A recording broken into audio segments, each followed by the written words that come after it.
오늘 함께 보실 말씀은 사무엘상 8장 10절부터 22절까지의 말씀입니다. 사무엘상 8장 10절부터 22절까지 있는 말씀, 제가 가진 성경으로 구약 419쪽에 있는 사무엘상 8장 10절부터 22절까지의 말씀을 제가 봉독해 드리도록 하겠습니다.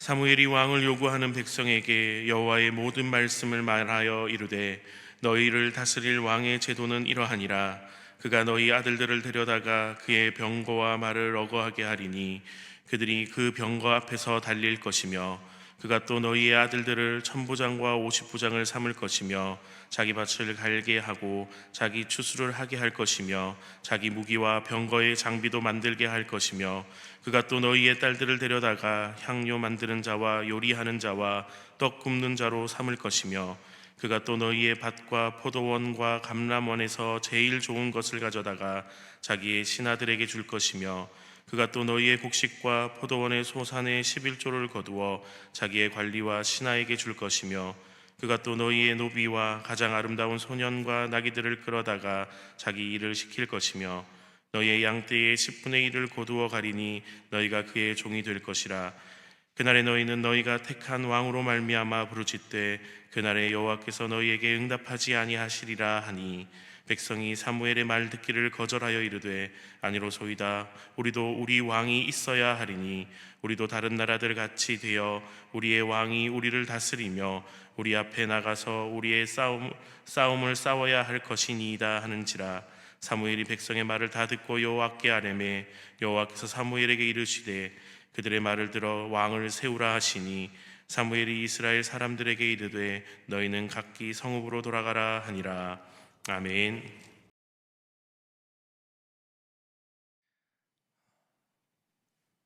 사람은 누구나 왕을 원합니다. 우리나라에는 왕이 없기 때문에 왕이라고 하면 먼 나라의 이야기 같지만 우리가 생각하는 그 왕은 꼭 왕관을 쓰고 보좌에 앉아 있는 사람만이 아닙니다. 나의 삶을 다스리고 있고 내가 의지하며 또 내 미래를 책임져 줄 것이라고 믿는 그 존재를 우리는 내 인생의 왕이라고 부를 수 있습니다. 그 왕은 어떤 사람이 될 수도 있고 또 어떠한 제도가 될 수도 있고 아니면 내가 추구하는 어떠한 가치가 될 수도 있습니다. 그러나 중요한 것은 우리 마음속에는 늘 이 왕이 앉을 수 있는 자리가 있다는 사실입니다. 내 마음속 왕의 자리는 단 하나뿐이고 그 자리에 앉은 존재가 나의 삶을 지배합니다. 오늘 저는 우리 성도님들과 함께 나누고 싶은 질문이 있습니다. 지금 내 마음속 그 왕의 자리에는 누가 앉아 있는가? 이것은 매우 중요한 질문입니다. 왜냐하면 그 왕이 누구인가에 따라서 우리의 인생이 완전히 다른 길로 가게 되기 때문입니다. 오늘 본문 말씀에서도 이스라엘 백성들은 이 중요한 질문을 받게 됩니다.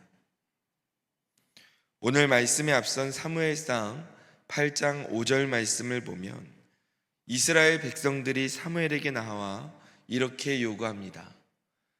그에게 이르되 보소서, 당신은 늙고 당신의 아들들은 당신의 행위를 따르지 아니하니 모든 나라와 같이 우리에게 왕을 세워 우리를 다스리게 하소서. 우리에게 왕을 세워 우리를 다스리게 하소서라고 말합니다.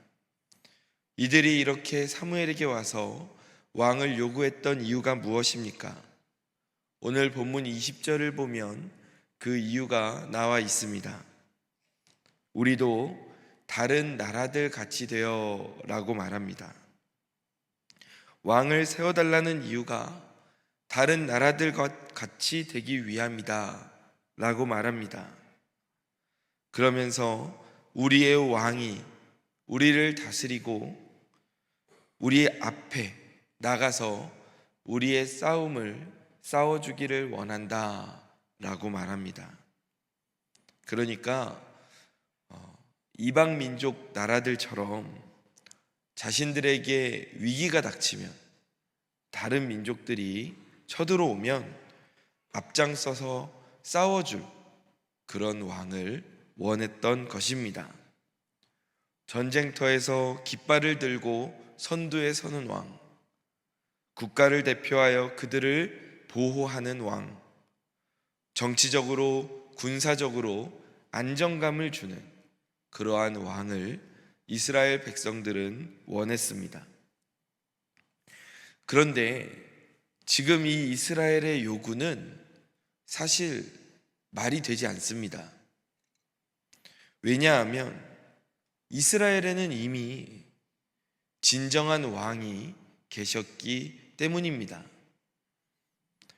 그들이 원했던 위기에서 보호해주고 앞장서서 싸우는 왕, 그분이 누구셨습니까? 바로 하나님이셨습니다. 하나님께서는 이스라엘이 이집트에서 나올 때 홍해 앞에서 길을 열어주신 분입니다. 하나님은 그 난공불락의 성이라고 여겨지던 여리고 성 앞에서 이스라엘에게 승리를 주셨던 분입니다. 블레셋과의 전쟁 가운데에서는 큰 우레소리로 그 원수들을 무찌르신 분이 바로 하나님이셨습니다. 그러니까 지금 이스라엘이 사무엘에게 말하는 그 왕, 이스라엘이 원하는 왕의 모습에 하나님의 모습이 딱 정확하게 맞아 떨어지는 것입니다. 그런데 그들은 그렇게 하나님께서 그들이 원하는 모습에 정확히 맞아 떨어지는 왕이심에도 불구하고 그들은 인간의 왕을 세워주기를 원하고 있습니다. 또 심지어 그들이 왕을 요구하던 지금 이 시기는 국가적으로도 위험한 때가 전혀 아니었습니다. 본문 앞에 있는 사무엘상 7장 13절을 보면 이에 블레셋 사람들이 굴복하여 다시는 이스라엘 지역 안에 들어오지 못하였으며 여호와의 손이 사무엘이 사는 날 동안에 블레셋 사람을 막으셨다라고 기록되어 있습니다. 사무엘이 이스라엘의 사사로 있는 그 동안에 블레셋은 다시는 이스라엘의 땅에 들어오지 못했습니다. 그래서 이스라엘은 오랫동안 평화와 또 안전을 누리고 있었습니다. 그러니까 다시 말해서 이스라엘에는 지금 현실적으로 위기 가운데에서 자신들을 대신해서 싸울 왕이 필요하지가 않습니다. 위기의 상황이 아니었기 때문입니다. 그렇다면 왜 이스라엘은 그들이 원하는 왕의 모습이 정확하게 하나님의 모습과 같은데도 또 지금 국가적으로 전혀 위기의 상황이 아닌데도 왜 굳이 왕을 요구했을까요? 이유는 단 하나입니다. 보이지 않는 하나님보다 보이는 권력에 의지하려는 그들의 불신앙 때문이었습니다. 눈에 보이지 않는 하나님의 보호보다 자신들의 눈앞에서 사람들을 모으고 군대를 지휘하고 왕관을 쓰고 있는 한 사람을 그들은 더 믿고 싶었던 것입니다. 사랑하는 성도 여러분, 혹시 우리의 모습도 이 이스라엘과 닮아 있지는 않습니까? 오늘 우리의 왕이 되셔서 우리를 지켜주시고 우리의 인생을 인도하시고 다스리시는 분이 우리 하나님이신데 그 하나님을 내 인생으로 모시려 하는 것이 아니라 내 눈앞에 보이는 다른 어떠한 것을 내 인생의 왕으로 모시고 있진 않습니까? 심지어 내 삶이 안정적일 때조차 하나님보다 다른 무언가를 더 의지하려고 하고 눈에 보이지 않는 하나님의 손보다 눈앞의 힘과 사람을 더 믿고 싶은 마음은 혹시 우리 가운데 있지 않습니까? 결국 이스라엘이 오늘 말씀 가운데에서 왕을 요구했던 이 사건은 단순히 정치 제도를 바꿔달라는 말이 아닙니다. 그들의 이러한 요청은 이스라엘의 마음의 왕좌에서 하나님을 끌어내린 그러한 큰 사건이었습니다. 사무엘은 백성의 이러한 요구를 듣고 그 마음이 무거웠습니다. 그래서 하나님께 기도했습니다.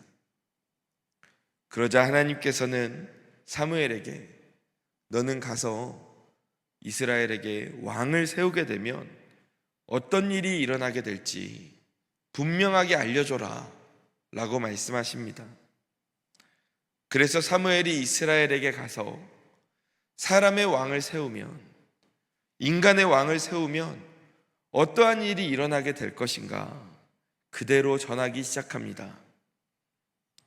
그 왕은 너희 아들들을 취하여 전차와 군대에 둘 것이다. 그리고 딸들을 취하여 향품 만드는 자, 요리하는 자, 떡 굽는 자로 삼을 것이다. 너희 밭과 포도원과 또 감람원의 좋은 것을 취할 것이다. 너희 종들과 가축과 양떼를 취할 것이며 그리고 마침내 너희는 그의 종이 될 것이다 라고 말합니다. 이 말씀을 사무엘이 쭉 하는데 그 말 가운데 히브리어로 라카흐라는 단어가 계속 반복이 됩니다. 이것은 단순히 가져간다라는 뜻을 넘어서 강제로 빼앗는다라는 의미입니다. 그러니까 세상의 왕은 본질적으로 취하는 자, 강제로 빼앗는 자라는 것입니다. 백성들의 자녀를 취하고 땅과 재산을 취하며 그들의 자유를 취하는 존재입니다. 역사를 보면 아무리 성군이라도, 우리가 아무리 위대한 업적을 가진 왕이라고 할지라도 그 왕의 모습을 보면 백성들이 가진 것들을 취하여 가지 않습니까? 세금을 걷고 노동력들을 걷어가고 또 왕 앞에 복종을 하도록 만듭니다. 이것이 세상 왕의 본질인 것입니다. 힘과 권력을 가지고 그것이 누구의 것이든지 어떤 사연이 있든지 간에 자기의 것으로 만들 수 있는 사람이 바로 세상의 왕입니다. 예수님께서도 이것을 말씀하십니다. 요한복음 10장 10절을 보면 도둑이 오는 것은 도둑질하고 죽이고 멸망시키려는 것뿐이다 라고 말씀하셨습니다. 이처럼 세상의 왕은 도둑질하고 취하는 자입니다. 오늘도 하나님이 아닌 세상의 왕들은 나에게 만족과 안정을 주는 것 같으면서도 우리의 인생을 취하여 갑니다. 돈은 우리의 시간을 취하여 가고 사람의 인정은 우리의 마음을 취하여 갑니다. 세상의 성공은 내 인생의 우선순위를 취하여 갑니다. 우리는 스스로 그 왕을 선택하고 세웠다고 생각하지만 돌아보면 어느새 그 왕에게 우리는 종이 되어 있는 것입니다. 사무엘이 이렇게 무섭게 경고했음에도 불구하고 백성들은 물러서질 않습니다. 오히려 더 강하게 말합니다. 아닙니다. 우리에게는 왕이 있어야겠습니다. 우리도 다른 나라와 같이 되어 우리의 왕이 우리를 다스리며 우리 앞에 나가서 싸워야 할 것입니다. 이들이 지금 다른 나라와 같이 되기를 원한다라고 말합니다. 다른 나라와 같이 되어 이 말이 얼마나 가관인지 모릅니다. 하나님께서 이스라엘을 택하시고, 아니 가장 처음에 그 시작이었던 아브라함을 부르시고 지금까지 하셨던 그 일이 무엇입니까? 바로 이스라엘을 다른 나라와 다른 민족들과 다르도록 만드신 것입니다. 그들의 법은 하나님의 말씀이었고, 그들의 예배는 우상 숭배하는 이방 나라들과 달랐으며, 심지어 전쟁을 하는 방식마저도 하나님의 명령에 의존하는 그러한 방식이었습니다.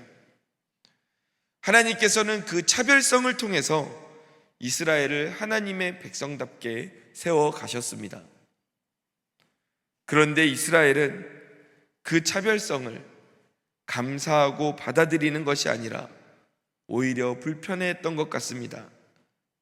그래서 하나님의 민족으로 하나님의 그 인도하심을 따라 사는 것이 아니라 세상 사람들과 같이, 세상 나라들과 같이 보이고 싶었고 살고 싶다고 말하는 것입니다. 하나님의 재판을 받는 것이 아니라 왕의 재판을 받겠다고 말합니다. 하나님의 다스림을 받는 것이 아니라 인간의 통치를 선택하는 것입니다. 하나님은 결국 그들의 요구를 허락하셨습니다. 하지만 이것은 하나님이 기뻐서, 아니면 이스라엘에게 설득되셔서 허락하신 것이 아니었습니다. 이것은 징계적인 허용이었습니다. 하나님은 그들이 잘못된 선택에 대한 대가를 치르며 오직 하나님만이 우리의 진정한 왕이 되어주시는구나, 이 사실을 배우기를 원하셨습니다. 그리고 실제로 이어진 이스라엘의 역사들을 보면 이 선택의 결과를 분명하게 보여줍니다. 이후에 이스라엘의 왕들이 세워지게 되는데 그 가운데 제대로 된 왕은 거의 없었습니다. 이스라엘의 왕들은 사무엘의 경고대로 취하는 자로서 나라를 다스렸습니다. 왕이 잘못된 판단을 하면 백성들도 그 결과를 함께 감당해야 했습니다. 왕이 전쟁에서 지면 그 백성들은 포로가 되었습니다. 왕이 하나님을 떠나면 그 나라 전체가 우상 숭배로 물들었습니다. 하나님을 왕으로 모시지 않고 사람의 왕을 세운 대가를 이스라엘은 단단히 치러야 했던 것입니다. 사실 하나님께서는 이미 이스라엘에게 너희를 다스리는 왕은 어떠한 존재가 되어야 한다 라고 말씀해 주셨습니다. 신명기 17장 14절에서 20절 말씀을 보면 하나님이 세우신 왕은 어떠한 존재입니까? 말을 많이 두지 않는다. 그러니까 재산을 많이 두지 않고 또 아내를 많이 두지 않으며 은금을 많이 쌓지 않는 사람이다 라고 말씀하십니다. 또 그는 율법책을 곁에 두고 평생 읽으며 하나님을 경외하고 말씀을 지켜 행하는 사람이다 라고 말합니다. 그러니까 하나님께서 세우기를 원하시는 왕은 어떠한 왕이냐? 백성을 위해 존재하고 자신을 위해 취하지 않으며 하나님의 말씀 앞에 바로 선 하나님의 말씀을 따르고 순종하는 그 왕을 하나님께서는 이스라엘의 왕으로 세우고자 하셨던 것입니다. 이 말씀을 보면 자연스럽게 떠오르는 분이 있지 않으십니까? 그분이 누구입니까? 바로 우리 주 예수 그리스도이십니다. 우리 예수님은 세상의 왕들과 달랐습니다. 세상의 왕들은 백성들의 것을 취했지만 예수님은 자신의 것을 오히려 내어주셨습니다. 마가복음 10장 45절에서 예수님은 이렇게 말씀하십니다. 인자가 온 것은 섬김을 받으려 함이 아니라 도리어 섬기려 하고 자기 목숨을 많은 사람의 대속물로 주려 함이라. 아멘. 예수님은 왕이셨지만 친히 제자들의 발을 씻기시지 않았습니까? 주인이 종의 발을 씻긴다는 것은, 스승이 제자의 발을 씻긴다는 것은 세상의 기준으로는 이해할 수가 없는 일이었습니다. 그러나 참된 왕은 백성의 등을 타고 가는 자가 아니라 백성을 등에 업고 가는 분인 것입니다. 그 예수님의 우리를 향한 섬김의 절정이 바로 십자가 아닙니까? 예수님께서는 하늘 보좌를 버리고 이 땅에 내려오셔서 죄인인 우리를 위해 자신의 생명까지도 내어주셨습니다. 우리를 구원하시기 위해 자신의 영광과 생명까지도 아낌없이 주신 그 예수님이 하나님의 말씀에 순종하여 십자가에 달리기까지 그 사명을 감당하신 그 예수님이야말로 하나님께서 말씀하신 우리의 왕에 합당하신 분인 것입니다. 이 사실을 믿으시기 바랍니다. 그러므로 사랑하는 성도 여러분, 이제 우리는 선택해야 합니다. 세상의 왕을 섬길 것인가? 아니면 우리의 참된 왕 예수님을 섬길 것인가? 우리도 세상의 왕을 붙잡고 따라가려고 할 때가 있습니다. 눈에 보이지 않는 하나님보다 당장 내 눈앞에 있는 물질, 사람을 더 의지하게 될 때가 있습니다. 하나님을 섬기기보다 다른 것을 더 섬기며 살 때가 있습니다. 하나님께서는 우리를 하나님의 자녀로 선택하여 부르셨고 예수님을 우리의 인생의 왕으로 세워주셨는데 그 예수님이 아닌 엉뚱한 다른 왕을 내 마음속 왕의 자리에 모시고 살고 있지는 않습니까? 오늘 하나님께서 우리에게 분명하게 말씀하십니다.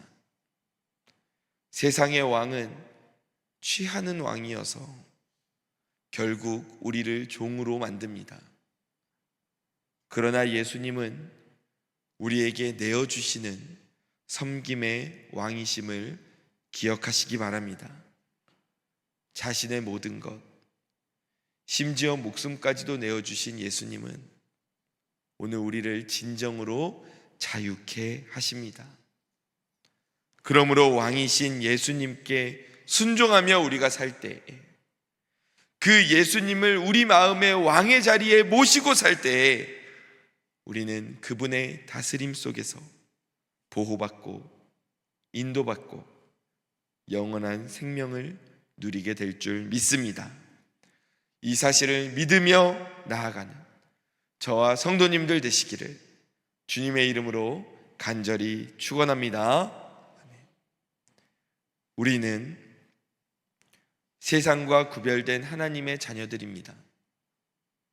우리의 왕은 예수님이시고 우리의 아버지는 하나님이 되십니다.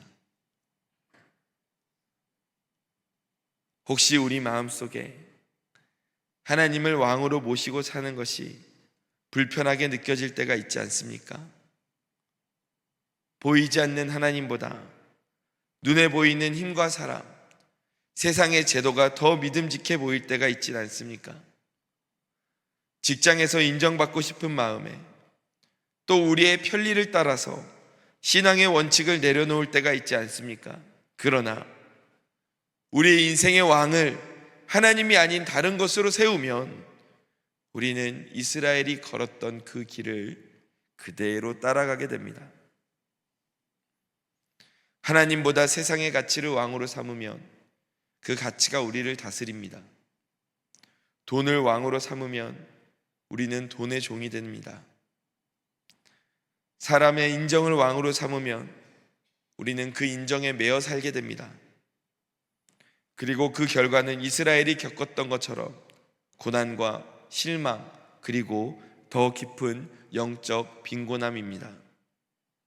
그러므로 오늘 우리는 이 질문 앞에 진지하게 서야 합니다. 내 마음속 왕의 자리에 지금 누가 앉아 계시는가? 정말로 내 인생의 왕은 예수님이신가? 아니면 다른 무언가가 그 자리를 차지하고 있지는 않은가? 말씀을 정리하겠습니다.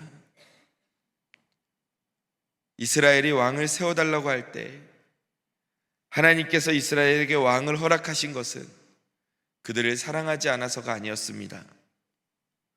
오히려 그 선택의 결과를 통해 하나님은 이스라엘이 참된 왕은 하나님뿐이시구나, 이 사실을 깨닫기 원하셨습니다.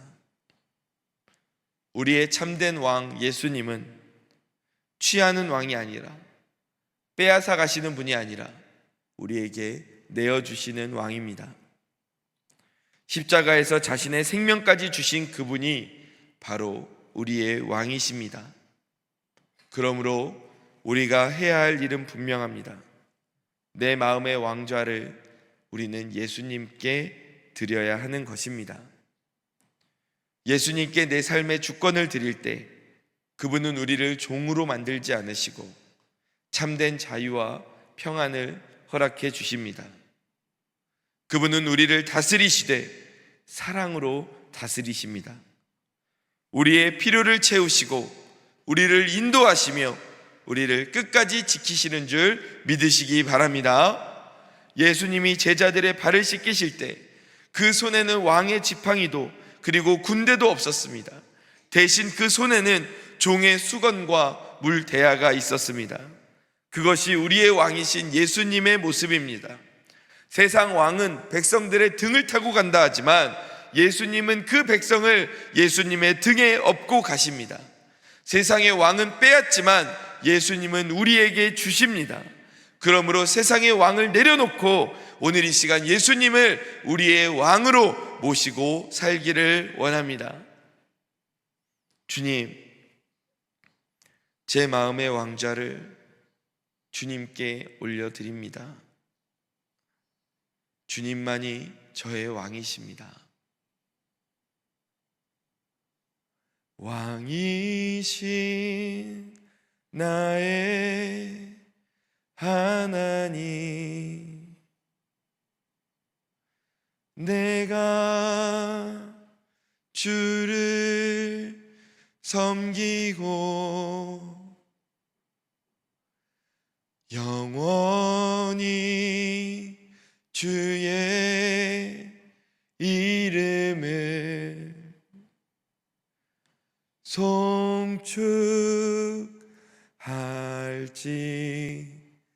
송축할지어다. 이 고백이 오늘 우리의 결단이 되기를 바랍니다.